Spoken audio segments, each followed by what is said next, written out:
দর্শক এবার আমাদের সঙ্গে যুক্ত হচ্ছেন পাকিস্তানের ইসলামাবাদ থেকে সিনিয়র সাংবাদিক Mohammad মুসাব। Mohammad Musab, welcome to SATV News. I hope you can hear us. Can you tell us about the current situation in Pakistan following the phone call between top military officials of India and Pakistan? Is there any chance of the ceasefire reaching a breakpoint due to the water treaty between India and Pakistan?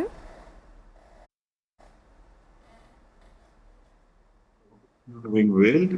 So I'm just reading out a statement issued by the ISPR, which is the spokesperson for the armed forces of Pakistan. Yesterday, we saw Prime Minister Modi address the nation. So in Narendra Modi's address to his nation, a lot was said, but the key points or the takeaways from that address to the nation were that India has paused Operation Sindoor, and it is not a complete ceasefire across the line of control. It remains so across the international borders. Prime Minister Modi said that they'll come after terrorist organizations and terrorist heavens that he thinks are in Pakistan. On the other hand, Pakistan viewed this address to the nation as a loss speech.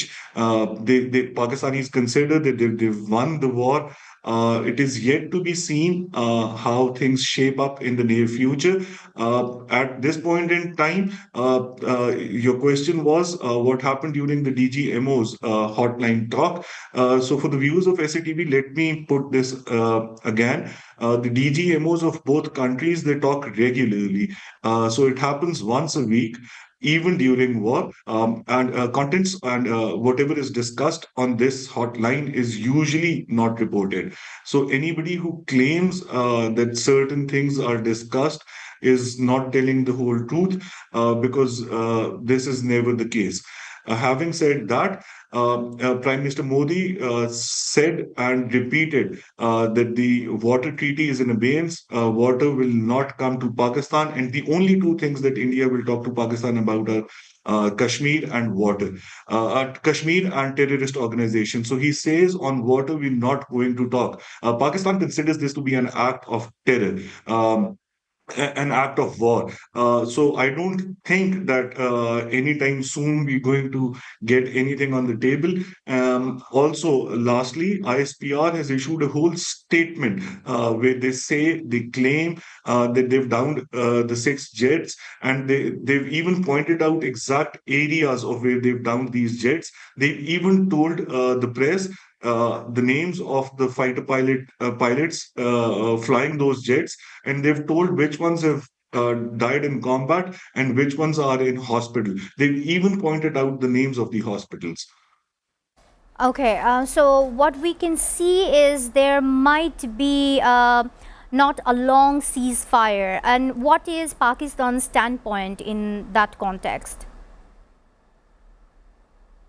Pakistan has always maintained throughout the last 78 years that we whatever we're making in terms of defense technology, or whatever we're obtaining from the world in terms of defense equipment, it's always in the field of they always maintain that it's for deterrence. They always say we're defending the country. The official stance of Pakistan is that we'll only attack once we're attacked. For the first 3 days also, we noticed that when India attacked Pakistan, Pakistan was constantly defending the country. So there was no attack from the Pakistani side at all, as is also being reported worldwide. Even the CNN, all big organizations throughout the world, they're reporting that Pakistan was playing defensive for the first 3 days. It was only when India attacked the Nurhan Air Base and two other bases, one being in Chakwal and the other being in Shorecoat. Now, these are considered Pakistan's offensive air bases. Only once we were attacked there did we reply, and we launched Pakistan launched its own operation called Bunyan al Marsus, which is a quote from which is a word or a saying from the Holy Quran.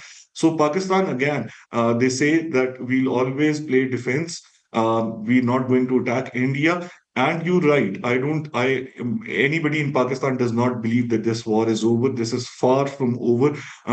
The only good thing about the ceasefire is that international powers have come to play, and they're trying to diffuse the situation. When we say they're trying to diffuse the situation, we need to understand that there's a more than 75-year history between the two countries, and there are long-standing issues. One of them being Kashmir, the other being water, and then claims from both sides of supporting terrorist organizations and cross-border terrorism. So it's long from over, and although both nations are back to usual, schools have opened, hospitals can be reached, people on both sides are claiming victory, children are going to their exams, markets are fully functional. Having said that, there's still a huge fear that this is far from over.